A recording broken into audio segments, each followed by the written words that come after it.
In the Ukrainian capital, but the tension and anxiety is growing awaiting Vladimir Putin's next move.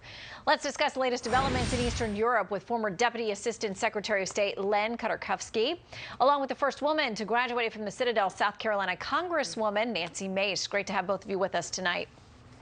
Thanks, Shannon. Thank you. Let's start here with the Wall Street Journal editorial board piece today.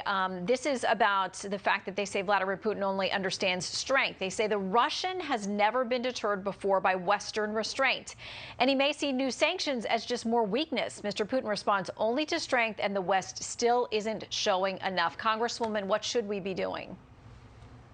Well, certainly over the last few years, unilateral sanctions against Russia have not worked. And when President Biden says he's going to go toe-to-toe with Putin, it really feels more like he's playing footsie. And our botched withdrawal from Afghanistan, the shameful withdrawal from Afghanistan, was a catalyst, I believe, for Putin's buildup of forces along the Ukrainian border. And so he does, I think, need to have an adversary who is strong.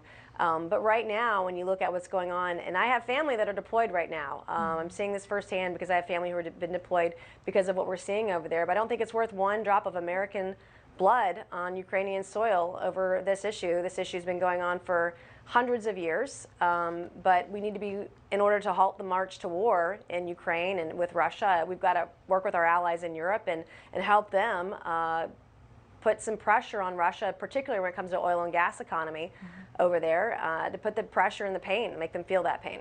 Well, and to the issue of troops in the region, The Hill reporting this, talking about the president today ordering more U.S. troops to Eastern Europe amid the Russia-Ukraine tension, saying this: Biden did not say how many troops would be sent to the three Baltic nations or where they would be repositioned from, but said it was totally defensive moves on our part and the U.S. has no intention of fighting Russia. Len, I know that you worry that Putin may have ambitions far beyond just where he is playing now. And you mentioned the Baltic states as potentially part of his future ambition. I do, Shannon. I think if you've read the big manifesto that Putin put out last year, sort of his last will and testament that puts him in the context of Russia's great czars of the past, he's pretty much written a path for what he wants to accomplish in this final chapter of his legacy. And the details are disturbing.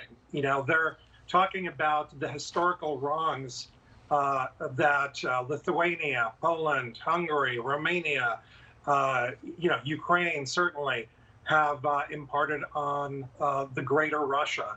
And he sees himself as the writer of these wrongs. And I really do think that he's made up his mind.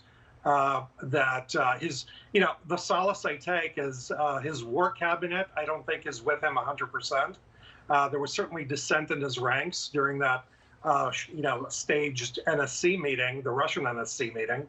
So I do think that there is a little bit of a glimpse of dissent, but I do think that left unchecked, Putin is intent on taking as much of the greater Russia as possible. Look, I think he's taken the measure of the West, and he doesn't think that we're going to respond strongly. He's just, so far he's been right. And it's on the West and the United States and our allies to make sure he doesn't proceed any further. And there's been a lot of conversation about sanctions over on the Hill, what the White House has been able to levy, whether a bipartisan package gets done. Congressman Adam Schiff, Democrat, says this tonight: I think the administration must go further, as I believe Putin is likely to go beyond the invasion of these two areas of Ukraine, as Len was talking about. Further sanctions should target the largest Russian banks, cutting them off from the world's financial system, and in every other way raise the costs on Russia for its belligerence. Congresswoman, we've had top Russian officials say they don't give a blank about sanctions. They don't make a difference to Putin. Could there be more that we could do that would get his attention? Well, we should be doing more. And when you look at the buildup over the last 6, 7, 8, 9 months, we've had plenty of time to plan for this. Any more incursions into Ukraine by Russia should be met with swift and clear we should isolate Russia's oil and gas economy immediately, and we should do more. And I agree, we should do more than just, freeze the bank accounts of Russian oligarchs and businesses.